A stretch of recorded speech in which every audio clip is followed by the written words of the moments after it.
धर्म नगरी हरिद्वार का नाम सुनते ही मन में गंगा नदी की निर्मल धारा, हर की पौड़ी की आरती और शांत वातावरण का ख्याल आता है।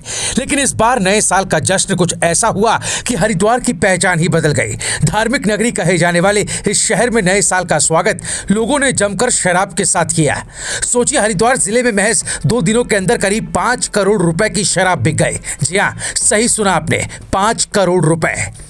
हरिद्वार के 130 शराब के ठेकों पर 31 दिसंबर और 1 जनवरी को लोगों ने ऐसी भीड़ लगाई जैसे किसी मंदिर के प्रसाद लेने का सिलसिला चल रहा हो। जिला आबकारी अधिकारी कैलाश बिंजोला के मुताबिक इस बार नए साल पर शराब की बिक्री ने सारे रिकॉर्ड तोड़ दिए। इंग्लिश शराब के 78 ठेकों और देसी शराब के 52 ठेकों पर जाम छलकते रहे। सबसे ज्यादा बिक्री रुड़की और हरिद्वार शहर में हुई, जहां लोगों ने जश्न में किसी तरह की कमी नहीं छोड़ी। हालांकि लक्सर के ठेकों पर कुछ कम सेल दर्ज हुई।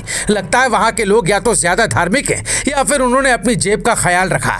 अगर आप सोच रहे हैं कि धार्मिक नगरी हरिद्वार में शराब की इतनी भारी बिक्री कैसे हो गई, तो इसका जवाब पर्यटन में छिपा है। जी हाँ, नए साल के मौके पर हरिद्वार में बड़ी संख्या में पर्यटक पहुंचे। गंगा के किनारे नए साल का जश्न मनाने आए लोगों ने ठंड को भगाने के लिए जमकर लिक्विड हीटर का इस्तेमाल किया।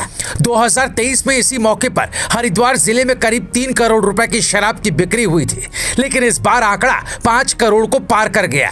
ऐसा लगता है कि इस बार लोगों ने नए साल का जश्न कुछ ज्यादा ही जोर शोर से मना लिया। हरिद्वार में इस तरह की खबर सुनकर गंगा मैया भी सोच रही होंगी कि उनके भक्त अब आरती से ज्यादा पार्टी पर ध्यान देने लगे। हर की पौड़ी पर दिन में भजन कीर्तन और रात में शराब की पार्टी का यह संगम शायद ही किसी और धार्मिक स्थल पर देखने को मिले। स्थानीय लोगों का कहना है कि नए साल के मौके पर हरिद्वार का माहौल ही बदल जाता है। यहाँ आने वाले पर्यटक धार्मिक गतिविधियों के साथ साथ मस्ती और मौज मजा का भी पूरा ख्याल रखते हैं। यही वजह है कि ठेकों पर लंबी लंबी कतारें लग गई। दुकानदारों के लिए यह समय किसी त्योहार से कम नहीं था। ठंड के मौसम में जहां आम दिनों में बिक्री थोड़ी कम रहती है, वहीं नए साल के मौके पर ऐसा लगता है जैसे हर कोई ठेकों पर उमड़ पड़ा। भाई साहब, इस बार तो हमारी सेल्स ने इतिहास रच दिया, एक ठेकेदार ने हंसते हुए कहा। लोगों ने ऐसे खरीदी की जैसे नया साल शराब के बिना शुरू ही नहीं होगा।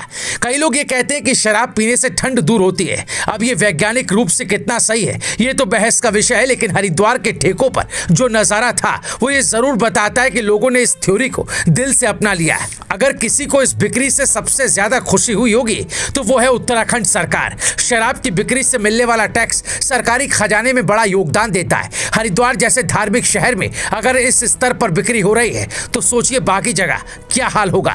Bureau report, रायशुमारी।